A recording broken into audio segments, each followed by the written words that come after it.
नमस्कार दोस्तों, आज पीकेयू इन्फॉर्मेशन में आपका पुनः स्वागत है। आज बात करेंगे केंद्रीय विद्यालय में होने वाले नई शिक्षा नीति के अंतर्गत बाल वाटिका एडमिशन एवं कक्षा 1 में एडमिशन कब है, इनकी क्या गाइडलाइंस है, कब एडमिशन, कब रजिस्ट्रेशन प्रारंभ होने वाला है, इसके बारे में पूरी जानकारी देंगे। तो आपसे निवेदन करते हैं कि कृपया चैनल को सब्सक्राइब करें ताकि समय समय पर वीडियो के माध्यम से दी जाने वाली जानकारी आपको मिलती रहे।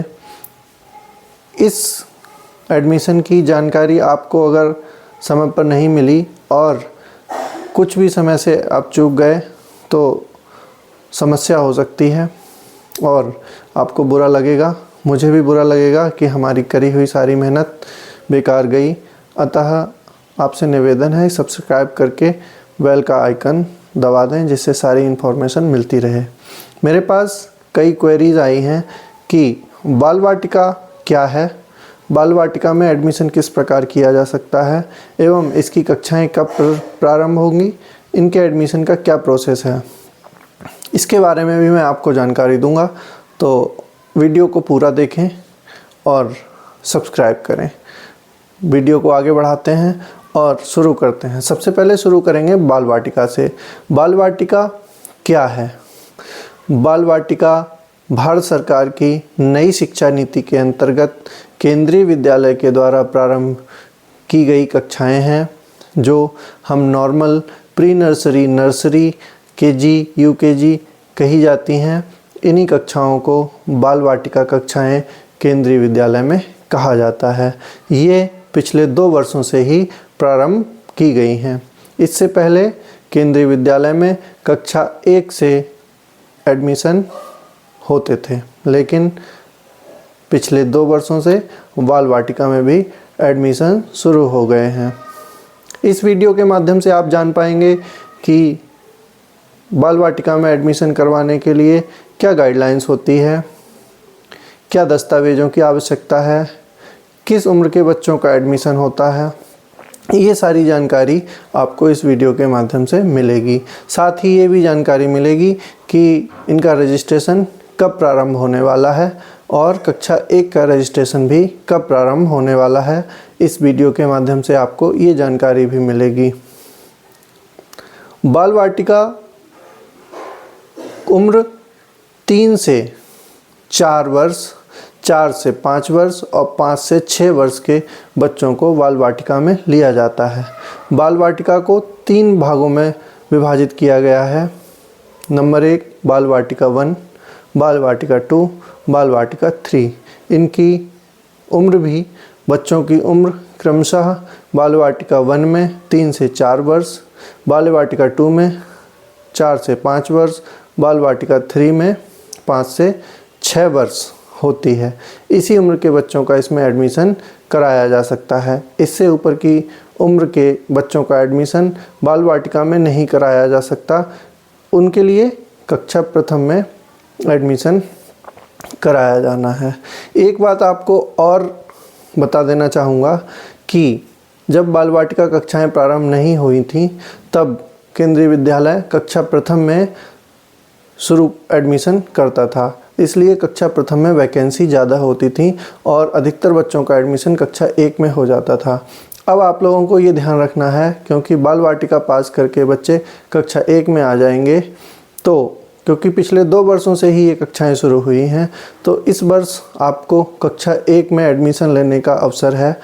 जिन बच्चों का कक्षा 1 में एडमिशन हो सकता है वो इस वर्ष अवसर अच्छा है, क्योंकि अगले वर्ष से बाल वाटिका 3 पास करने वाले बच्चे कक्षा प्रथम में पहुंच जाएंगे और नए बच्चों का कक्षा प्रथम में एडमिशन होना मुश्किल पड़ेगा।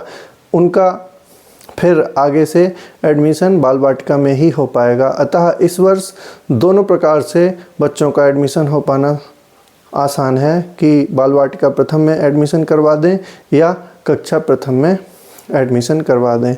अब बात करते हैं बाल वाटिका में किस प्रकार कैटेगरी वाइज लोगों को प्रायोरिटी दी जाती है। इसमें भी जिस प्रकार कक्षा 1 में category 1, category 2, category 3, category 4 wise admission होता था, बाल वाटिका में भी उसी प्रकार प्राथमिकता दी जाती है। कैटेगरी 1 में केंद्रीय कर्मचारी या पब्लिक सेक्टर, जहाँ पर केंद्रीय विद्यालय स्थापित है, डिफेंस, पब्लिक सेक्टर, उनके कर्मचारियों को प्राथमिकता कैटेगरी 1 में दी जाती है। ये केंद्रीय विद्यालय मेरी पूर्व की वीडियो में भी मैंने बताया है कि अलग अलग जगह स्थापित होते हैं। कुछ केंद्रीय विद्यालय सिविल एरिया में होते हैं, कुछ डिफेंस एरिया में होते हैं।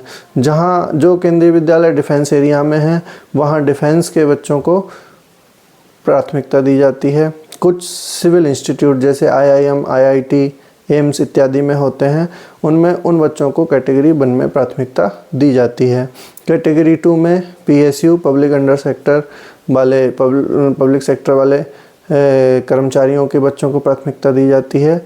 PSU कर्मचारी कैटेगरी 2 में आते हैं। कैटेगरी 3 में राज्य स्तरीय कर्मचारी आते हैं। कैटेगरी 4 में राज्य स्तरीय PSU कर्मचारी आते हैं।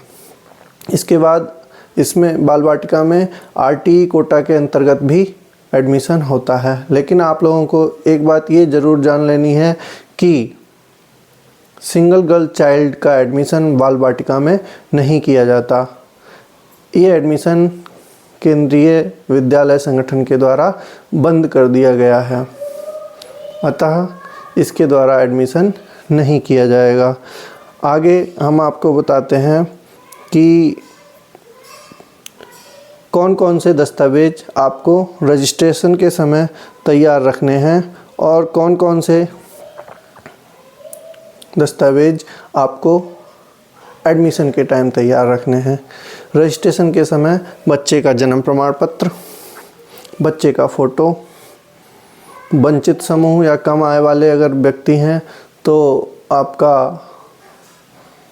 आय प्रमाण पत्र, मोबाइल नंबर जो चालू हो और ईमेल आईडी, वह भी कार्यरत ईमेल आईडी हो, ये आपको पहले से तैयार रखने हैं।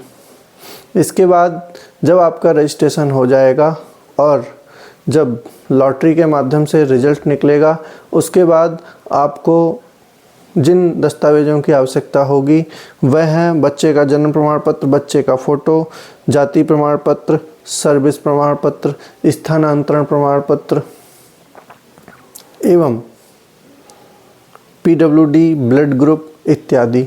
लेकिन हम इन डॉक्यूमेंट्स की विस्तृत जानकारी अभी आपको इसलिए नहीं देंगे क्योंकि अभी पहले आवश्यकता है बच्चे का रजिस्ट्रेशन होना और उसका एडमिशन वाली लिस्ट में नाम आना। आप आगे आने वाले समय में देखेंगे कि जब रजिस्ट्रेशन हो जाएंगे तब लॉटरी के माध्यम से रिज़ल्ट निकलता है। इसके बारे में भी विस्तृत जानकारी आपको चैनल के माध्यम से मिलेगी और समय समय पर आपको अपडेट्स मिलती रहेंगी। अगर आपने चैनल सब्सक्राइब कर लिया है तब आपको अपडेट्स आते रहेंगे। आपको बाल वाटिका से संबंधित अगर कोई अन्य जानकारी चाहिए तो आप कमेंट बॉक्स में डाल सकते हैं, आपको उसके बारे में ज़रूर जानकारी दी जाएगी। आप अपना प्यार इसी प्रकार बनाए रखें। आपने अब तक जो हमारे लिए प्यार दिया है, चैनल को उत्साह दिया है, चैनल का उत्साहवर्धन किया है, उसके लिए हम आपको धन्यवाद देते हैं। नमस्कार।